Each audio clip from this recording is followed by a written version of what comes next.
पत्नी पत्नी नहीं है, पर एक्टिंग में कोई कमी नहीं है। एक्टिंग में पति कोई कमी नहीं है महाराज। करवा चौथ, बट सावित्री से लेके सारे कार्यक्रम वही चल रहे हैं जिससे आपका विश्वास अच्छा हो, अच्छा हो, अच्छा हो।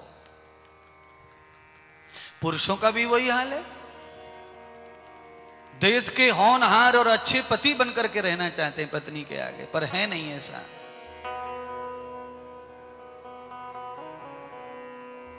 ऐसे ही गुरु महाराज, ऐसे ही चेला महाराज, सब एक्टिंग में लगे हुए हैं।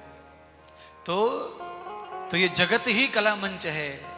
इसीलिए मैं आपसे कहना चाहता हूं, हम चाहे झूठे ही हैं, सब लोग एक्टिंग कर रहे हैं, पर जो व्यक्ति एक्टिंग भी अच्छी कर लेता है वह भी यश को और कीर्ति को प्राप्त कर लेता है, उसकी जय जयकार हो जाए।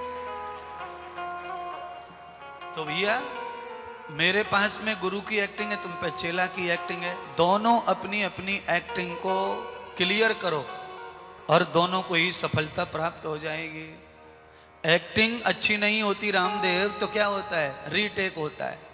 दोबारा करो, दोबारा करो, दोबारा करो, कट, दोबारा करो, कट, दोबारा करो, कट। मैं भी तुमसे कहता हूं, मैं खुद कहता हूं अपने से और तुमसे, जो कर्म हमसे सिद्ध नहीं हो रहा है, सही नहीं हो रहा है, उसे हमें कट करके दोबारा दोबारा दोबारा दोबारा करते करते उसको एकदम सही कर लो। एक्टिंग को आप अच्छे ही इंसान माने जाएंगे। मानव की एक्टिंग भी कोई अच्छी कर ले वो सिद्ध पुरुष हो जाता है। भगवान श्री विष्णु आए जगत में राम बनके, तो उन्होंने क्या किया? मानव की एक्टिंग की और अच्छी की, तो पूज रहे कि नहीं पूज रहे? कृष्ण आए, एक्टिंग अच्छी की, पूजा हो रही है। गणपति बप्पा आए, एक्टिंग अच्छी की, पूजा हो रही है। और जो भी आजकल फिल्म बनाते हैं, एक्टिंग अच्छी करते हैं, उनको भी कोई कमी, जय जयकार हो रहा है महाराज। है अच्छी एक्टिंग करने वाले को स्टार मिलते हैं, स्टार। आपको कोई स्टार मिला नहीं है, तुम तो बूढ़े हो गए कर करके घर वालों के लिए। घर वालों ने तो आपको 2 स्टार भी नहीं बनाया है। कम से कम 1 स्टार, 1 स्टार तो बने। एक्टर हो रहे हैं दुनिया भर के स्टार। अच्छा, एक्टरों की बात छोड़ दो, खाली सब्जी पूड़ी रोटी छोले भटूरे और बिस्तर पे नई चादर किसी होटल में लग जाए तो उसको स्टार मिल रहे हैं और तुमको ना मिल रहे, बोलो। है बंबई में चले जाओ, कितने सारे स्टार वाले होटल है महाराज। क्या है उन होटलों में? वही बेड है, वही बस चटाई है, बस ये है कि सब कुछ साफ सफाई अच्छी है, डिलीवरी अच्छी है, सर्विस अच्छी है, तो स्टार मिलेंगे। तो आपकी सर्विस अच्छी हो और आपके साथ जुड़ा हुआ जो पदार्थ है, वस्तु है, वो शुद्ध पवित्र निर्मल होना चाहिए। 7 स्टार होटल में क्या है? पैर पहुंचने का जो कपड़ा है वो बहुत सुंदर है। आप क्या करेंगे? जाके जूता पहुंचेंगे उस पर, फिर पहुंच के कमरे में घुसेंगे, फिर बेड पे बैठेंगे तो बेड के नीचे भी पड़ा एक पैर पहुंचने वाला। और जिन होटलों को कुछ मिला नहीं स्टार 5 स्टार, उसका तो आप जानते ही होंगे। हाईवे पे चलते होंगे तो होटल तो हाईवे पे भी है, पर वो आप समझ गए होंगे, शक्कर की बोरी, शक्कर खत्म हो गई होटल पे और बोरी डाल दी कमरे के बाहर, यहीं पे पैर पहुंचो, बस बोरे पे पैर पहुंच के कमरे में सो जाओ। और महीने 2 महीने में कोई सफाई आ जाए बाथरूम वाला तो ठीक है, नहीं तो बांस मारे चाहे कुछ भी मारे, नहा ले धो ले, ये भी होटल है। इसको नंबर नहीं मिल रहे, पर जरूरत में लोग उसका भी प्रयोग कर रहे हैं। इसीलिए संसार में कचड़े का भी आपको आवश्यकता है।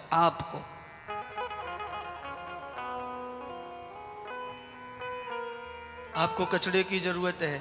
अरे महाराज, ये कौन सा सत्संग सुना दिया आज तुमने? कचड़े की बात कह दी, जरूरत कह दी। अच्छा बोलो भाई, मैं तो इसलिए कह रहा हूं कि हमारी गौशाला 2 जगह चल रही है इस समय, जिनका पालन पोषण संस्था के द्वारा हो रहा है। तो मैं तो दोनों जगह पर देखता हूं कि लोग आते मांगने, पैसा देते हैं हमको और कहते हैं कि 1 ट्रॉली कचड़ा दे दो, गौशाला का कचड़ा। पैसे दे के कचड़ा ले जाते हैं, गोबर ले जाते हैं, मिट्टी कुट्टी, तीना तिनका बिनका, चारा चपड़ा सब उसी में गड्ढे में होता है। तो कचड़े की भी वैल्यू है, कचड़े की भी जरूरत है बंधुओं आप सबको। पर कचड़े की जहां जरूरत है उसका प्रयोग सिर्फ वहीं करो। कचड़े की जरूरत जीवन को नहीं है, कचड़े की जरूरत खेत को है, मिट्टी को है। उसका प्रयोग वहीं होना चाहिए। अपने जीवन का संपूर्ण कचरा आपका मिट्टी में मिल जाए तो आप सोना हीरे मोती की तरह चमकेंगे महाराज। भले ही आप मिट्टी का तत्व हैं, जिसकी जगह जहां हो उस जगह पे वहीं रखो, आप लाभ पाएंगे। अच्छा बोलो, जीरा धनिया मिर्ची नमक का डिब्बा बाथरूम में धर दो और बाथरूम का साबुन सरफ ब्रश वो किचन में धर दो, घर कैसा लगेगा?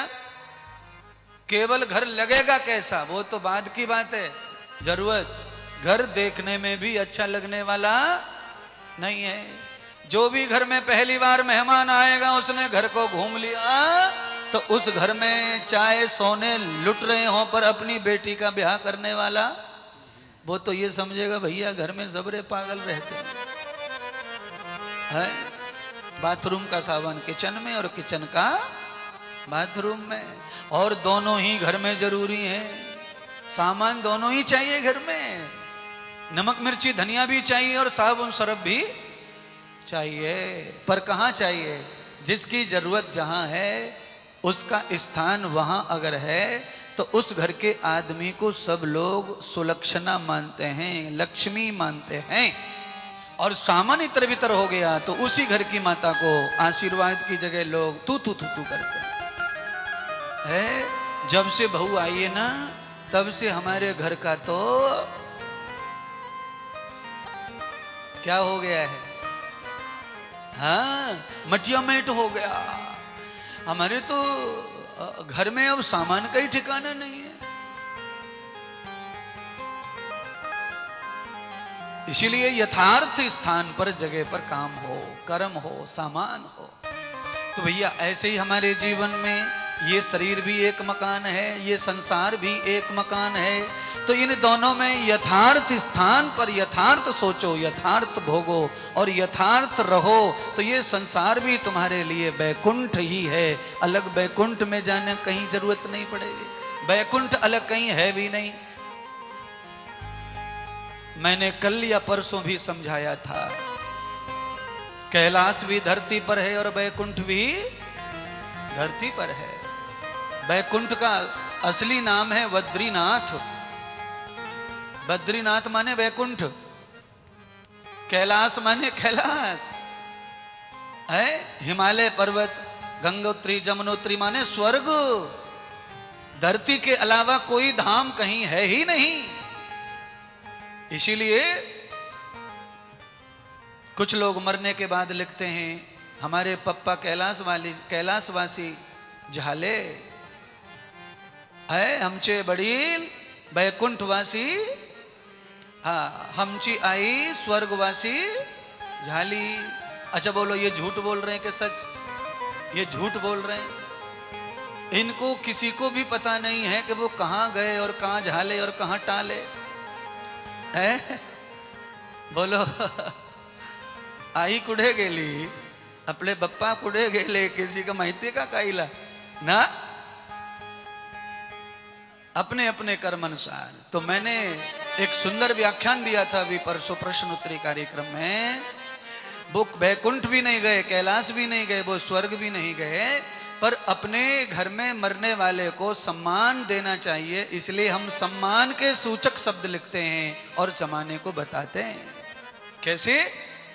जैसे हमारे बच्चा कोई खराब काम कर दे तो हम लोगों को नहीं बताना चाहते, उसे छुपाना चाहते हैं। ऐसे ही हमारे पापा नरक में भी गए होंगे तो हम किसी को थोड़ी बताएंगे कि पापा नरक में गए। समाज में गलत प्रचार होगा। वो तो जहां गए गए, पर हमारा फर्ज है कि हमारे घर में मरने वाले का सम्मान हमें करना। अब वो दोबारा दुनिया में आएगा पर हम उसे जान पाएंगे नहीं। इसीलिए जाते हुए का सम्मान होना चाहिए, जाते हुए को मान मिलना चाहिए। तो भाई मैं तो आपको मान सम्मान सब देना चाहता हूं। जाते जाते आप भी थोड़ा बहुत दे के जाना, आशीर्वाद लेके जाना, प्रसन्नता लेके जाना और खुशियां दे के जाओ, खुशियां लेके जाओ। क्यों? जो चले गए दूर गेट के बाहर, आश्रम के गेट के बाहर दौड़ रहे दोनों तरफ से ट्रक, इसीलिए हमारे सिद्धांत के अनुसार, शास्त्र सिद्धांत के अनुसार, आदमी जैसे ही दूर होता है वो दूर ही होता है, फिर वो पास नहीं होता। फिर वो दोबारा मिलेगा कि नहीं मिलेगा इसकी कोई गारंटी नहीं है, इसकी कोई गारंटी नहीं, मिलेगा कि नहीं मिलेगा। हो भोले बाबा से, हो गणपत प्यारे से लगा ले दो नैना। क्या बात है। या दुनिया में कछु है ना, भोले बाबा से लगा ले दो नैना। या दुनिया में कछु है ना, भोले बाबा से लगा ले दो नैना। या दुनिया में कछु है ना, गणपत प्यारे से लगा ले दो नैना। या दुनिया में कछु है ना, गणपत प्यारे से लगा ले दो नैना। या दुनिया में कछु है ना।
दुनिया में कछु है, भोले बाबा से मिला ले दो नैना।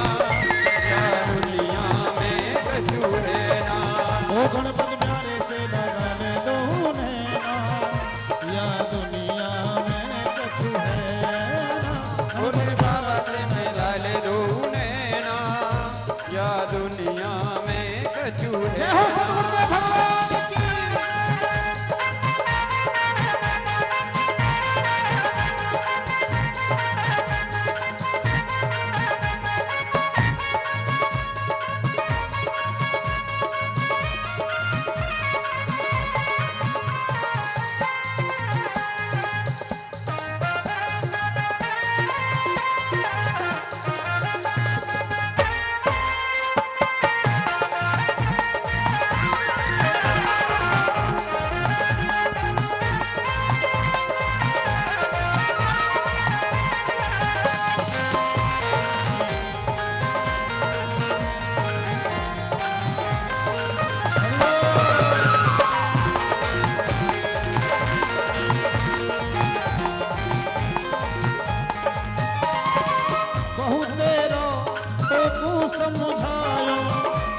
समझ नहीं मानी, माया में तू है रयो अंधो, चाल चले मस्तानी।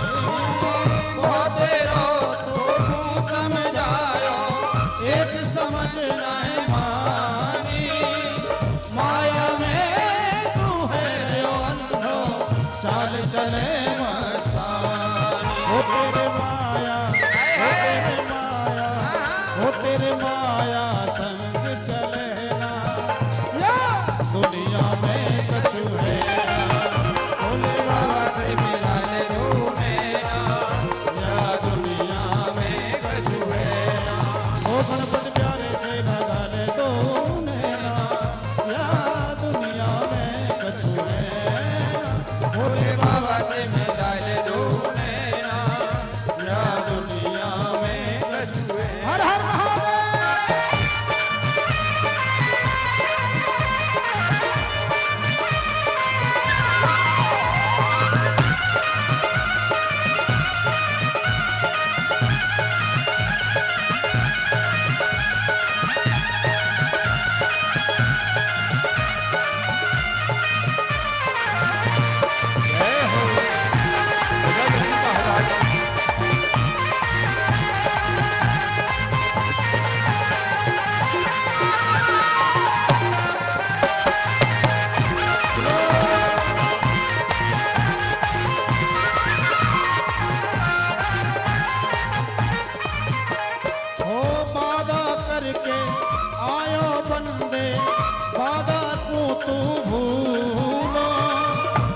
क्रोध मद लोभ मोह में डोले फूलो फूलो वादा करके आयो बंदे वादा को तू भूलो काम क्रोध मद लोभ मोह में डोले फूलो फूलो हो तेरे पल्ले हो तेरे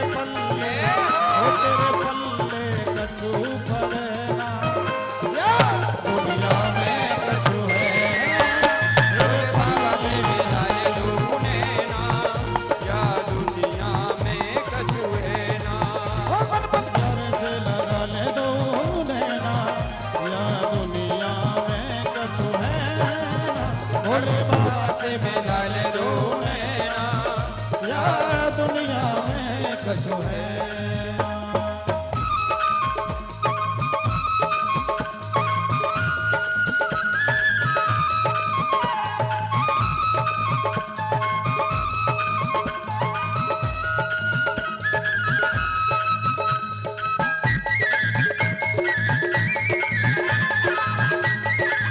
हो सद्गुरुदेव भगवान की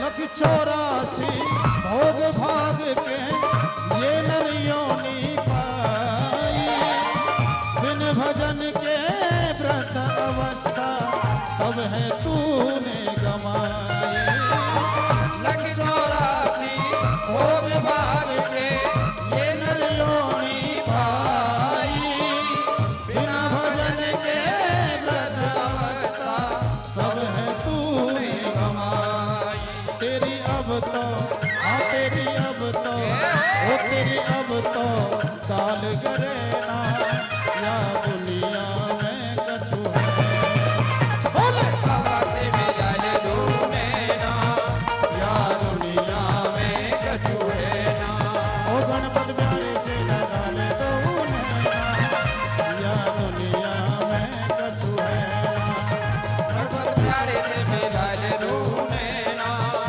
या दुनिया में कछु है ना ओ भोले बाबा से लगा ले दो नैना या दुनिया में कछु है ना भोले बाबा से मिला ले दो नैना या दुनिया में कछु है ना ओ गणपत प्यारे से लगा ले दो नैना या दुनिया में कछु है ना दुनिया में कछु है ना या दुनिया में कछु है ना या दुनिया में कछु है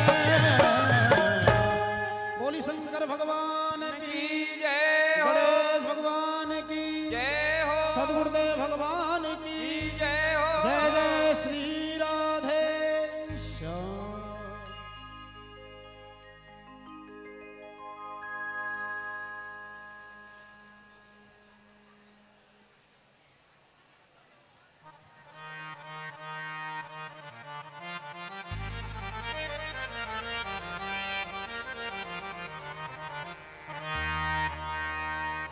युधरं न प्रपन्नमूलश्च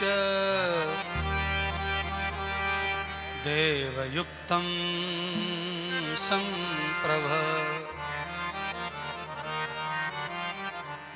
वार्तां ध्यानकृतास्तभ्यं ये वे कर्णभद्रय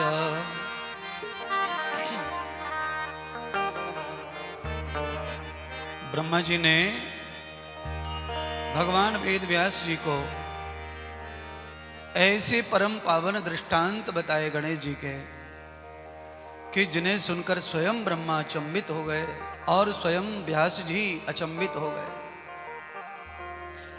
कभी कभी सुनाने वाले को भी अचंबा आश्चर्य होता है,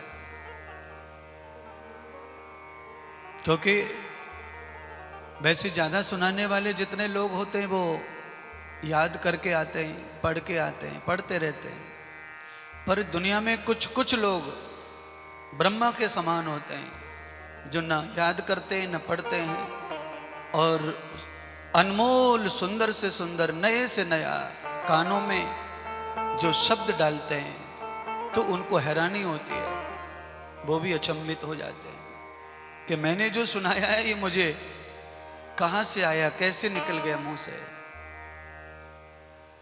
इन वाक्यों का नाम है ब्रह्म वाक्य। और ब्रह्म वाक्य जो होता है वो किताबों में नहीं है। किताबों में विद्वानों की बुद्धि है और बुद्धि का ज्ञान है। ब्रह्म वाक्य जो है वो तो आत्मा में होता है, और वो जब आदमी किताबों का गहन अध्ययन करता है, उस पर चिंतन मनन ध्यासन करता है, तब उसके अंदर से ब्रह्म वाक्यों का जन्म होने लगता है। कैसे जन्म होता है? जैसे देर तक मथने से दही के अंदर से मक्खन का जन्म होता है, पर पहले मटके में दही डालना पड़ता है, यानी किताब का ज्ञान। पहले किताब का ज्ञान डालो अंदर, बुद्धि में, हृदय में, आत्मा में, और फिर उस पर चिंतन मनन ध्यासन करो, अभ्यास करो, उसका चरित्र जीवन जियो, तो फिर अंदर मक्खन तैयार होता है, ब्रह्म वाक्य तैयार होते हैं, आत्मज्ञान तैयार होता है। वो किसी को भी होगा जो इस तरह का करेगा। और जो केवल किताब के भरोसे जिंदगी जीता है, फिर उसको हमेशा किताब का ही ज्ञान बुद्धि के साथ जोड़ के रखना पड़ेगा। जब भी उसे कुछ नया सुनाना है तो 4 से 10 पन्ने पढ़ने ही पड़ेंगे।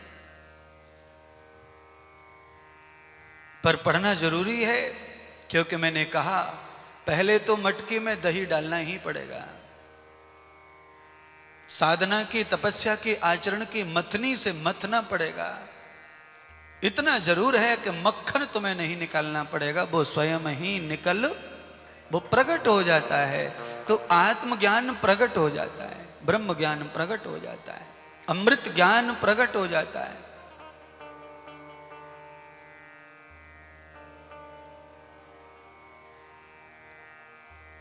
भगवान गणेश के विवाह की कथा सुनाना चाहता हूं आज। और जैसे ही समय होगा, आखिरी में मैं आपको भगवान गणेश के विसर्जन की कथा जरूर सुनाऊंगा, जो आपने लगभग कभी न सुनी हो। तो भगवान श्री गणेश का विसर्जन क्यों करना पड़ता है, और सबसे पहले भगवान गणेश का विसर्जन दुनिया में किसने किया, वो मैं आज आपको बताऊंगा। आप चाहे मोबाइल चलाते हैं, चाहे आप कथा सुनाते हैं, चाहे आप कथा सुनते हैं, पर सबसे पहले विसर्जन की विधि गणेश की कहां से प्रारंभ हुई वो नहीं तुम्हारे पास। मैं कथा सुना दूंगा, उसके बाद मोबाइल में आ जाएगा ये, पर उससे पहले बड़ा मुश्किल है, ढूंढते ढूंढते थक जाओगे।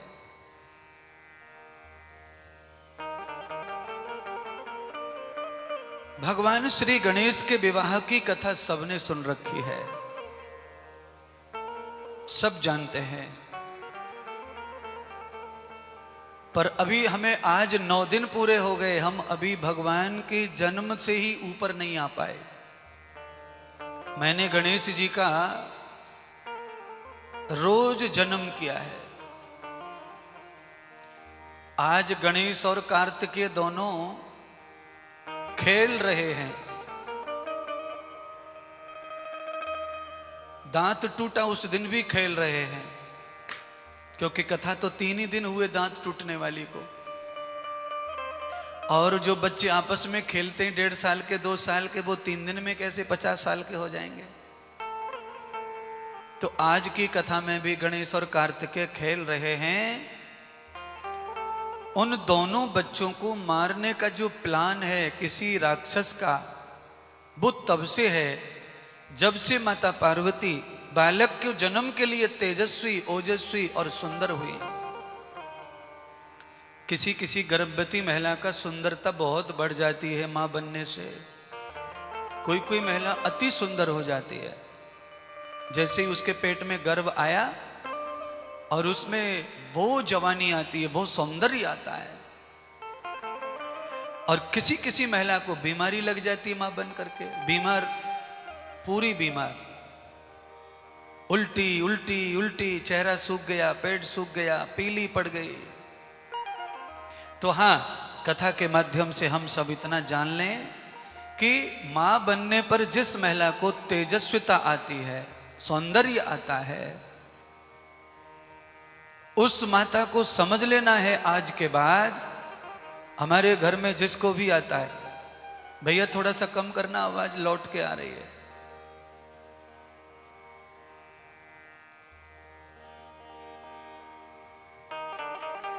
नया सेल डाल दिया है ना तुमने, इसलिए हाँ, थोड़ा और कम कर दो।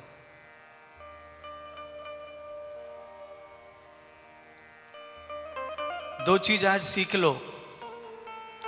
अगर गर्भवती महिला, बेटी, बहू या आप में से कोई गर्भ धारण करके सुंदरता को पा लेते हो, तो उससे ये सिद्धांत ये क्लियर हो जाता है कि कोई होनहार बालक इसके पेट में बड़ा हो रहा है।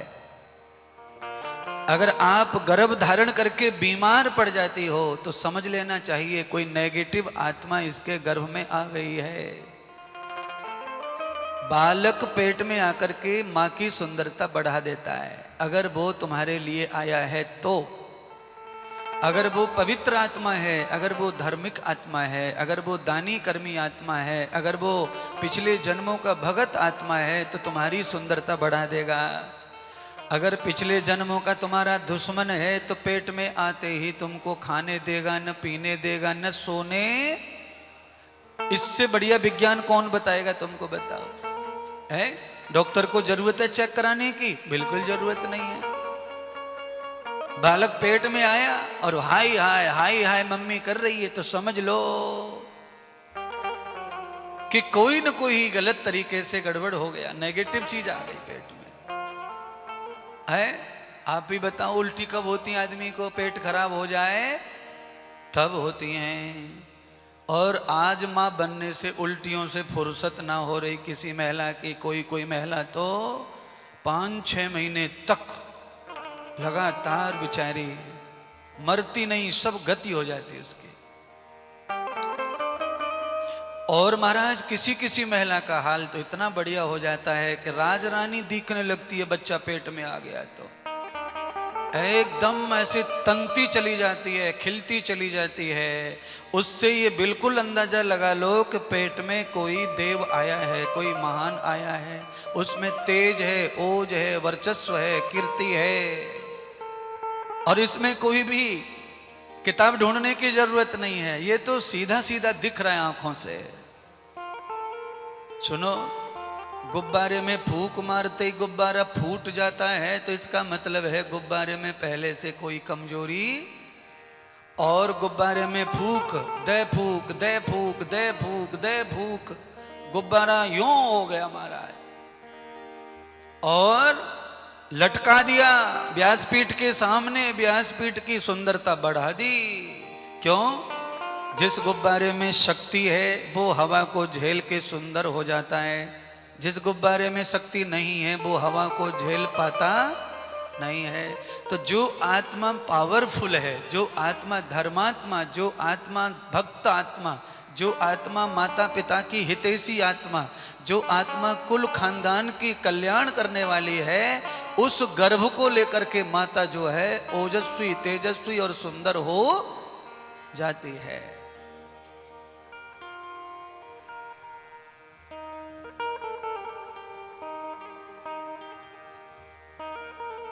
अब पहले से तैयार होने के लिए गुरुदेव ने आइडिया दे दिया है।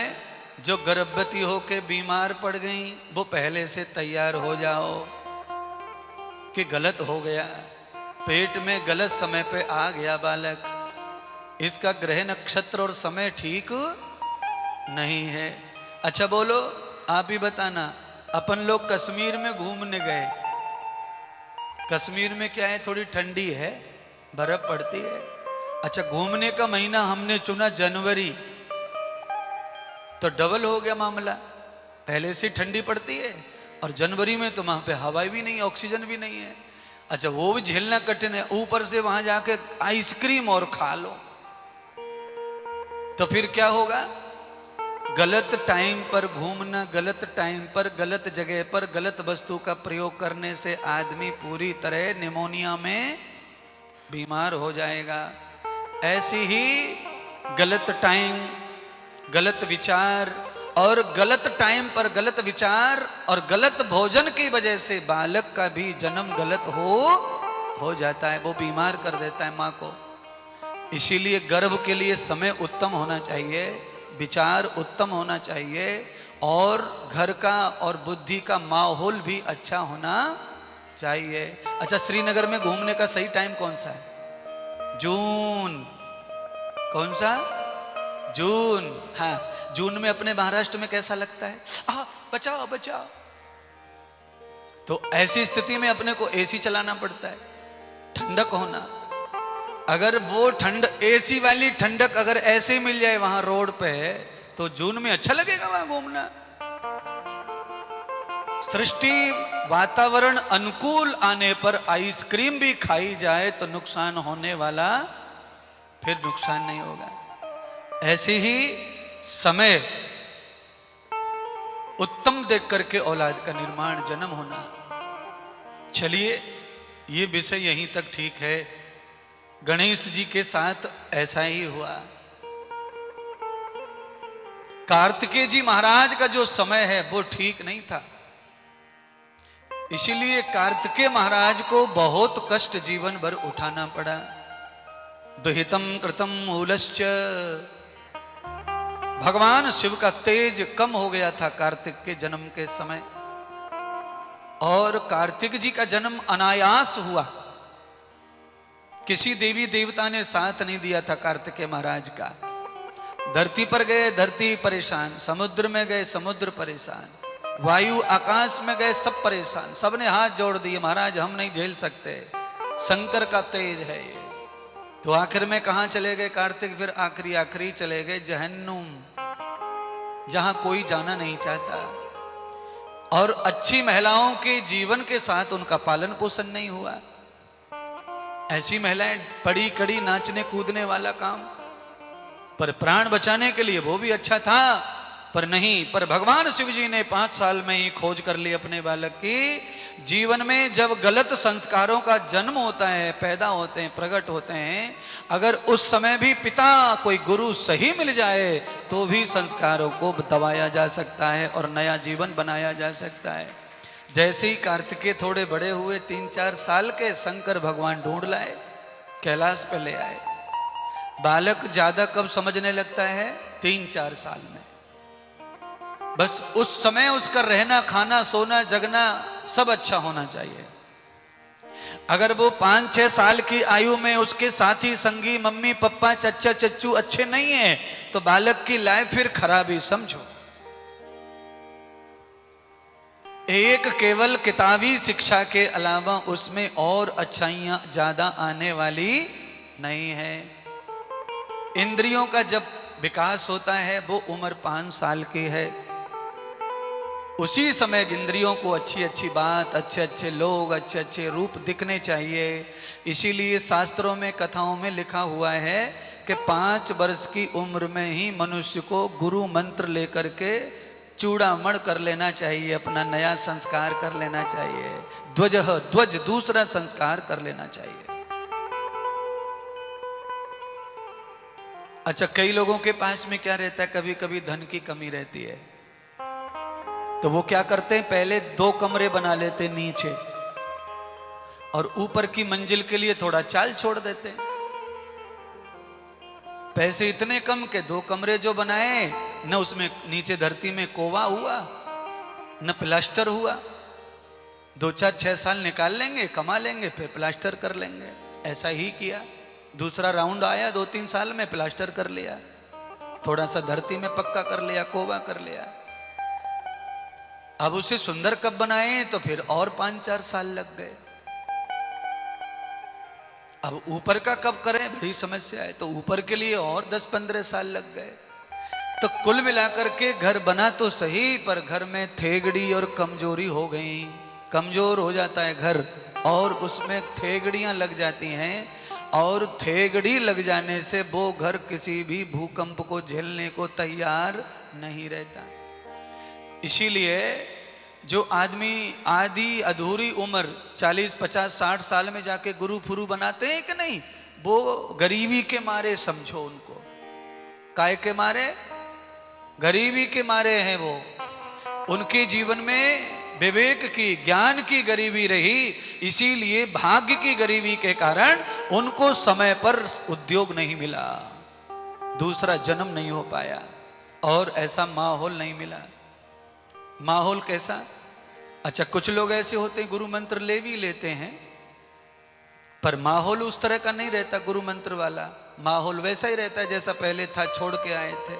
फिर उनके ऊपर मंत्र का या माला का मंत्र किसी का प्रभाव नहीं पड़ता है, क्योंकि गुरु और गुरु के मंत्र का प्रभाव भी तब ही पड़ता है जब हम ऐसे ही माहौल में रहें, ऐसे ही लोगों में रहें। अगर हम अकेले गुरु मंत्र लेके घूम रहे हैं और बाकी सबके सब लोग जो है वैसे ही है, नास्तिक खाने पीने वाले, बीड़ी सिगरेट शराब तम्बाकू वाले, तो फिर आला माला वाले का ज़्यादा चलता नहीं है, फिर वो भी धीरे धीरे उनके जैसा ही हो जाता है। तो दोष किसी का नहीं है, दोष है संग और माहौल का। इसीलिए मैं नाराज नहीं होता किसी से। मेरे कई चेला हैं जो दारू पीने लग गए, तम्बाकू खाने लग गए, मांस खाने लग गए, तो उसमें हमें नाराज होने की बात ही नहीं है। क्यों? उनका संग वैसा है, ढंग वैसा है, उनके साथी सपोर्टर ही ऐसे हैं। तो फिर वो क्या करें, कहाँ जाएं? काफी दिन लड़ते भी हैं वो उन दुश्मनों से, 3 महीने 4 महीने उनको बताते हैं, फिर धीरे धीरे संग का प्रभाव तो ऐसा ही रहता है हमारा। तो भक्ति के लिए माहौल की जरूरत है, अच्छे जीवन के लिए भी और अच्छी औलाद के लिए भी है। जैसे जैसे आदमी पे पैसा बढ़ता है वो झोपड़पट्टी को क्यों छोड़ देता है, बताओ? है? अच्छा, पैसे वाला आदमी तो झोपड़पट्टी में भी मकान बना सकता है, बंगला बना सकता है, पर क्यों नहीं बनाता वो? फिर वो अपने जैसे मोहल्ले में क्यों जाना पसंद करता है, बताओ? है? जहां पे आदमी के पास पैसा हो गया तो फिर वो वहां जाना चाहता है जहां पर बंगले वाले उद्योगपति लोग रहते हैं। उसको ये लगता है कि जैसे माहौल में हम रहेंगे वैसे ही बच्चे देखेंगे और सीखेंगे। अगर हम ऐसी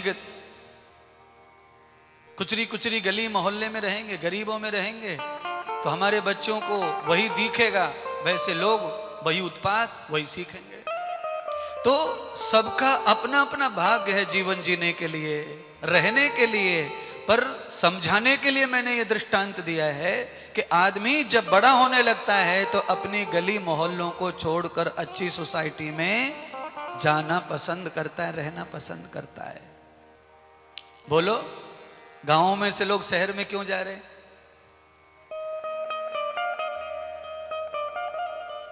एक कारण पैसा बढ़ रहा है इसलिए जा रहे हैं, और दूसरा कारण गांव में भूखे, गरीबी सता रही है।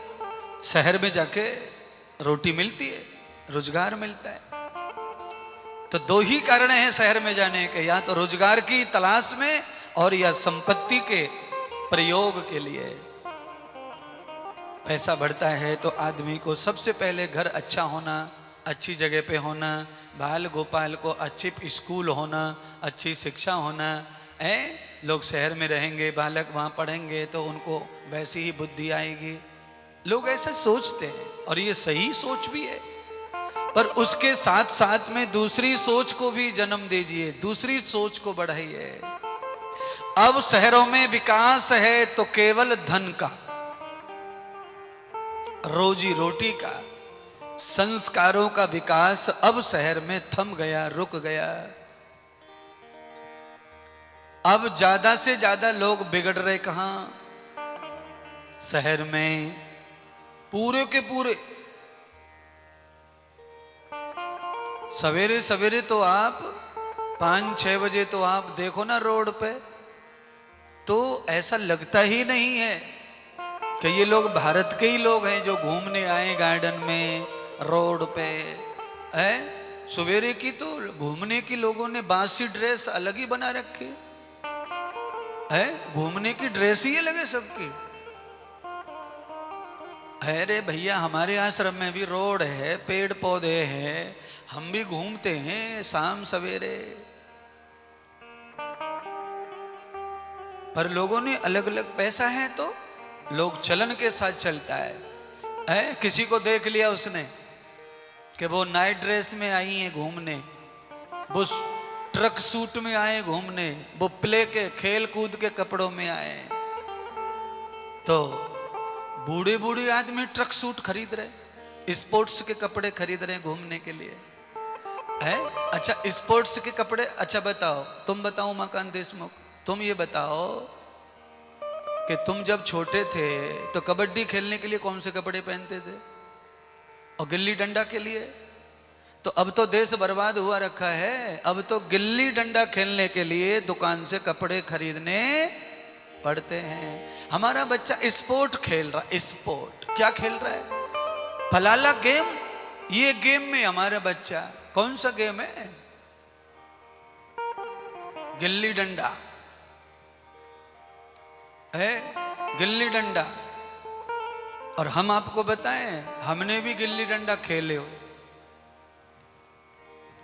और हम तो ऐसी गेंद से खेले कि अगर लग जाए तो 15 जगह से टूटेगा जरूर हड्डा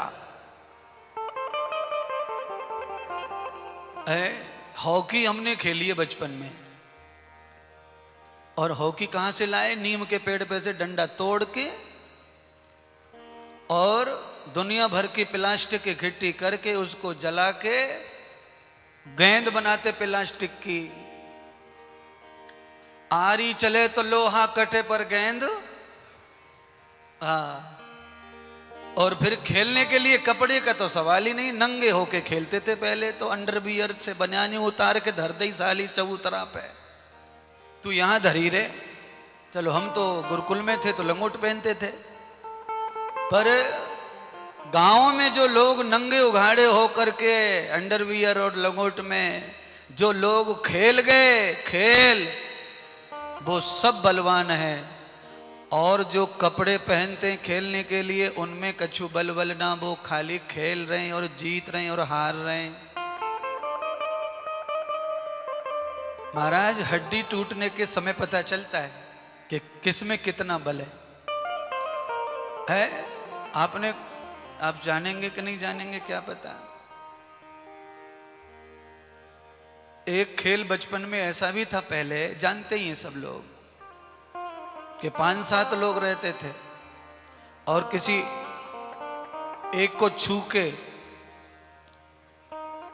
अब छू के मतलब ये है कि अब छू लिया तो फिर छूने वाले को छूना है दोबारा। भाई साहब मैं आपको कह रहा हूं, ये खेल मैंने गुरुकुल में खेला, आज बताने में संकोच नहीं है, मुझे बताना ही है। गुरुकुल के गांव थे 2-3 नजदीक, बगीचा आम का गुरुकुल में। आप इतिहास तो आप जान लेंगे। वो छूने वाला जो खेल खेल के जो दौड़े इंद्रदेव, तो घंटे 10 लगा दिए महाराज, विद्यार्थी 8-10 पीछे भागते रहे महाराज, फिर आए नहीं हाथ।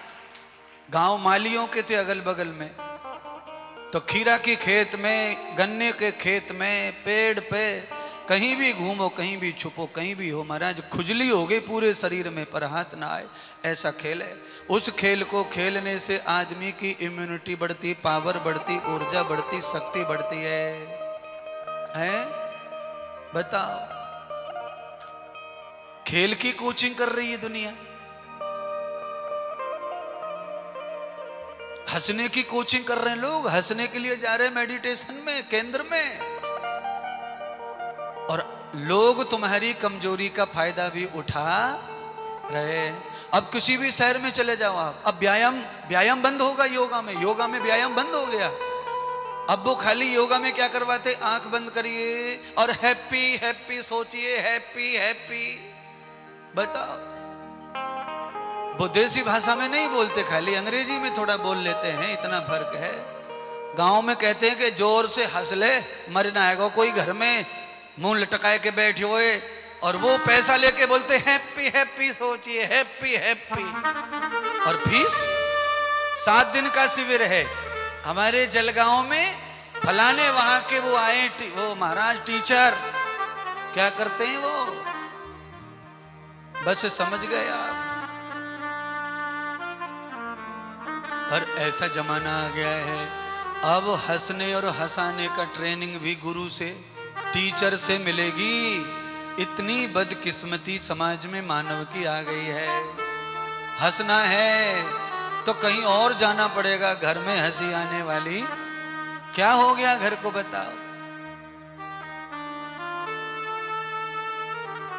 आप में से जरा कोई हाथ खड़ा करके छाती ठोक के बोलो, गुरुजी हम तो घर में इतने हंसते हैं कि बता नहीं सकते, हंसी नहीं सकते। कोई बताने की हिम्मत करेगा तो मैं यहीं से बोलूंगा झूठ बोल रहा है ही ना घर में हंसी। क्यों भाई मनोज, घर में हंसी बची है? खत्म, घर में हंसी नहीं बची है। और महात्मा इंद्रदेव चाहते हैं कि घर में स्वर्ग निवास करता है तो वहां पर हंसी खूब खूब रहनी चाहिए, घर में हंसी रहनी। जो लोग थोड़ा यहाँ आके हंस रहे हैं, बोल रहे हैं ना, वो घर में बहुत गुस्सा करते हैं, बहुत चिड़चिड़ करते हैं। यहाँ तब भी वो हंस रहे हैं थोड़ा बहुत है, कम से कम यहाँ आए तो थोड़ा हंस लेते हैं, थोड़ा बतरा रहे हैं, थोड़ा हंस रहे हैं। नहीं हंस रहे तो बीच बीच में मैं भी कोशिश करता हूँ कि आप हंस लें। और मैं तो हमेशा कोशिश करता ही रहूंगा कि आपको हंसी खुशी देखूं, हंसी खुशी रखूं, हंसी खुशी ज्ञान दूं, हंसी खुशी रखूं। ऐसे ही आदान प्रदान करने का मतलब है जीवन जीना। हमारी वजह से किसी के चेहरे पर मुस्कुराहट है, ये हमें सोचना है बस। हमारी वजह से किसी की छिन गई मुस्कुराहट, वो हमें नहीं करना है ऐसा। आवृत्त मूलम कर्मोतभासिताम, क्योंकि हमारे जीवन में वही कर्मों का फल वासित होता है, अनुभव होता है, जो कर्म हमने पहले कभी किए होते हैं। मैं कथा सुना रहा था, वो रह गई, बात बहुत लंबी चल गई।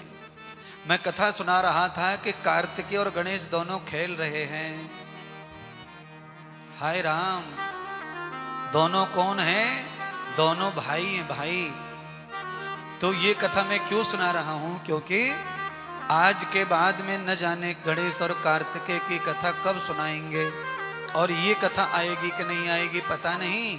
इसीलिए बताना मैं इसलिए चाहता हूं कि हम दो भाई घर में हैं तो हमको हमेशा ही खेलते ही रहना है, लड़ते नहीं रहना है। पर बड़ी बदकिस्मती हो गई है समाज की, है। अच्छा बोलो, हम भाई भाई बड़े हो गए तो क्या हो गया? पापा बेटा हो गए, भाई तो भाई रहता हमेशा। तो मुझे ऐसा लगता है कि मृत्यु पर्यंत अगर भाई भाई हैं तो हमको यही सोचना है कि चाहे कितनी भी हानि हो जाए, पर हमें खेलते कूदते प्रेम और हंसी में ही जीवन गुजारना है, यही सोचना है? पर ये दूसरा भाई ऐसा होना चाहिए, अकेले से कुछ काम नहीं चलेगा। ऐसी सोच दूसरे घर वालों की भी होनी चाहिए, दूसरे भ्राता की भी होनी चाहिए। दूसरा भ्राता हर समय रुलाना ही चाहता है, तो हंसाने वाला कितना हंसाए, कब तक हंसाए, बड़ा कठिन हो जाएगा। इसलिए अदृशम द्वेतानाम कर्मः, बूढ़े हो जाएं फर्क नहीं पड़ता, शादी हो जाए फर्क नहीं पड़ता। क्यों नहीं पड़ता? क्योंकि रामायण ये बता रही है। राम जी ने सीता को कहा कि हम चारों का विवाह एक साथ हुआ है, एक मंडप में, और तुम सब बहनें एक घर की हो, हम भी एक घर के हैं। पर देखो सीता, तुम्हारी महानता तब ही मानी जाएगी कि तुम जगत जननी हो और तुम लक्ष्मी हो। तो तुम माँ और लक्ष्मी तब ही कहलाओगी जब तुम हम चारों भाइयों को एक जगह खेलने सोने से ना रोको, तब तुम अच्छी पत्नी कहलाओगी। सीता ने उस वचन को निभाया। राम क्या समझा रहे हैं सीता को, वही मैं समझा रहा हूं आप सबको। ऐसे ही अपने घर में रहिए, चाहे जितनी हानि लाभ हो जाए बंटवारे में, इसमें उसमें, पर आपस में भाई भाई को हंसते बोलते खेलते कूदते ही रहना चाहिए। हानि कभी नहीं होती ऐसे दिलदार भाई के, ये ध्यान रख लेना। जो कुछ नुकसान होगा उसी का होगा जो रुलाता है, जो हंसाता है उसका नुकसान कभी नहीं होगा। हंसाने वाले के साथ में भगवान पूरी तरह आ जाता है, रुलाने वाले के साथ में भगवान रहता। हाँ, रावण के साथ में पहले शिव जी थे, पर जैसे ही उसने सीता का हरण किया, राम को रुलाया, शिव जी ने रावण का साथ छोड़ दिया। जाओ भाई चेला, तुम कहीं भी जाओ, तुम तो राम से ही भिड़ गए, तुमने तो ये देखा ही नहीं कि तुम कर क्या रहे हो मेरे होते हुए। तो कभी कभी आदमी जो है, रावण के गुरु थे शिव। कभी कभी ऐसा हो जाता है कि जिनकी कृपा से हम महान या पहचान बना लेते हैं, उसका ही हम दुरुपयोग भी करने लग जाते हैं। हमारे अंदर तो कोई गुण है नहीं ऐसा जिससे हमारी पहचान हो, पर जिनके साथ की वजह से, जिनकी वजह से हमारी पहचान हुई, उसका भी दुरुपयोग रावण ने किया। ऐसा दुरुपयोग तो रावण का अंत कुछ अच्छा नहीं हुआ। आज रावण को 10 लाख निकल गए बरस, फिर भी रावण को आज लोग याद जब करते हैं तब उसके बारे में अच्छा कोई भी प्रयोग नहीं करते। आग ही लगाते रहते उसमें, उसे जलाते ही रहते, उसे मारते ही रहते। मैं नहीं चाहता हूं कोई भी भक्त शिष्य